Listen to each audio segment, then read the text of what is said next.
Warahmatullahi wabarakatuh. Perkenalkan, nama saya Devi Safitri. Saya adalah pengajar Bahasa Indonesia di SMK Bintang Nusantara. Saat ini saya sedang menempuh pendidikan profesi guru di Universitas Pancasakti Tegal kategori 2 tahun 2020. Terima kasih.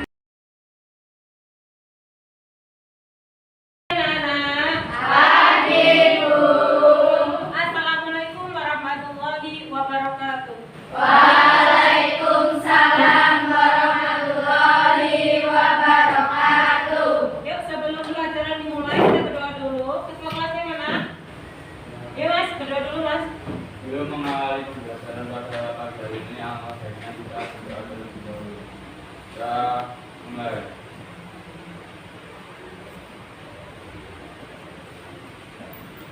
Doa selesai. Gimana kabarnya hari ini? Baik. Hari ini siapa yang nggak masuk? Ini kemarin. Kemarin itu kita sudah belajar bab 1 ya. Masih ingat bab 1 itu apa? Baik. Apa? Teks prosedur. Teks prosedur. Apa itu teks prosedur? Langkah-langkah atau tindakan. Untuk hari ini kita akan belajar mengenai menganalisis struktur dan kaidah kebahasaan teks eksplanasi. Kemudian kompetensi dasarnya menganalisis struktur dan kebahasaan teks eksplanasi. Itu kompetensi dasarnya. Kemudian indikatornya yang pertama mengidentifikasi struktur teks eksplanasi. Kemudian yang kedua menelaah kebahasaan teks eksplanasi. Tujuan pembelajarannya. Jadi ketika kita mau mengadakan dalam pembelajaran itu pasti ada tujuan. Tujuannya adalah melalui kegiatan pembelajaran dengan menggunakan model pembelajaran project based learning, peserta didik dapat mengidentifikasi struktur teks eksplanasi dan menelaah kebahasaan teks eksplanasi dengan tepat. Kemudian pengertian teks eksplanasi. Apa pengertiannya? Ayo. Teks eksplanasi adalah teks yang berisi tentang proses memakan dan bagaimana kejadian-kejadian alam, sosial, ilmu pengetahuan, budaya, dan lainnya dapat terjadi. Teks eksplanasi adalah teks yang berisi tentang proses suatu peristiwa itu terjadi. Peristiwa itu ada peristiwa alam, kemudian peristiwa sosial, peristiwa budaya. Kemudian ciri-ciri teks eksplanasi. Yang pertama, informasi yang dimuat berdasarkan fakta. Apa itu fakta? Benar-benar terjadi. Kemudian yang kedua, sifatnya informatif. Apa itu informatif? Informasi. Memberikan Informasi. Kemudian hal yang dibahas yaitu suatu fenomena yang bersifat keilmuan atau berhubungan dengan ilmu pengetahuan. Kemudian yang keempat, fokus pada hal umum, bukan partisipan manusia. Contohnya ada tsunami, banjir, gempa bumi, hujan, dan lain-lain. Kemudian sekarang struktur. Struktur teks adalah tentang identifikasi fenomena, menjelaskan tentang gambaran umum fenomena atau peristiwa alam yang akan dibahas. Contohnya kalau banjir berarti pengertian tentang banjir. Kalau gempa bumi berarti pengertian tentang gempa bumi. Kemudian yang kedua, struktur yang kedua, rangkaian kejadian, menjelaskan tentang penyebab dan akibat yang ditimbulkan dari fenomena tersebut. Jadi isinya adalah mengenai penjelasan sebab akibat. Kemudian yang ketiga adalah interpretasi berupa ulasan atau penarikan kesimpulan. Ini tentang struktur tes eksklamasi. Ada yang ditanyakan nggak tentang strukturnya? Tidak apa belum? Tidak apa belum? Tidak belum. Oh tidak itu kan sudah benar-benar paham. Kalau belum berarti masih bingung ya. Kira-kira yang mau ditanyakan apa?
Nanti ketika presentasi disebutkan kelompok berapa, kemudian kelompoknya namanya siapa saja.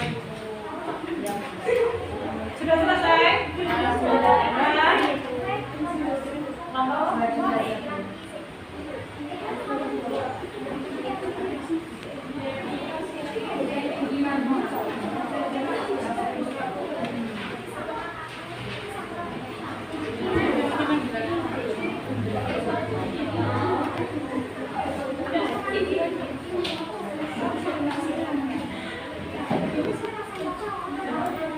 Sudah siap belum presentasinya? SMK? Bisa. SMK? Hebat. SMK Bintang Nusantara? Jaya. Biar? Champion. Ayo, berarti masih semangat ya? Presentasi siap? Yang lain nanti memperhatikan temannya ya presentasi. Kira-kira nanti ada perbedaan enggak dengan teman lain dengan kelompok lainnya? Kelompok satu siap? Iya.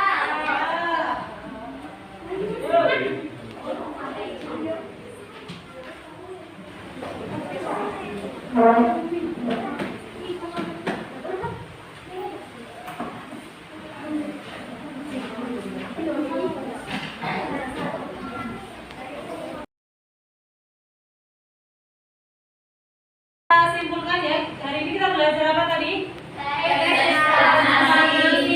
Strukturnya tadi apa? Pernyataan umum, kemudian deretan penjelas dan interpretasi. Kemudian kaidah kebahasaannya. 1. Menggunakan kalimat Kasih. 2. Menggunakan konjungsi kausal dan waktu. Kemudian ketiga, kata kerja, material dan rasio. Yang keempat, bersifat informatif. Ada yang nanyakan? Tidak. Untuk minggu depan, tugas kalian setiap kelompok membawa satu tes eksplanasi. Bebas. Yang nanti akan didiskusikan di kelas. Itu untuk tugas minggu depan. Yuk kembali ke tempat duduk masing-masing.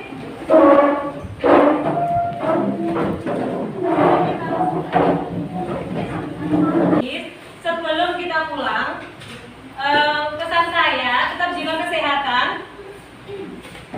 makan makanan yang bergizi, jangan jajan sembarangan. Sebelum pulang itu kelas sudah dalam keadaan bersih. Lupa,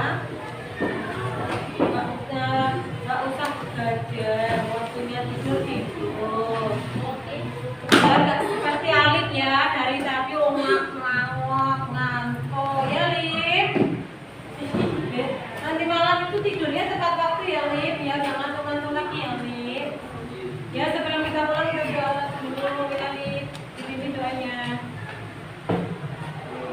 Mengakhiri pembelajaran pada hari ini atau kita berdoa.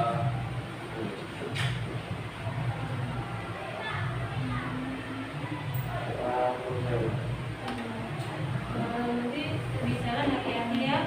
Saya tutup dulu. Wassalamualaikum warahmatullahi wabarakatuh.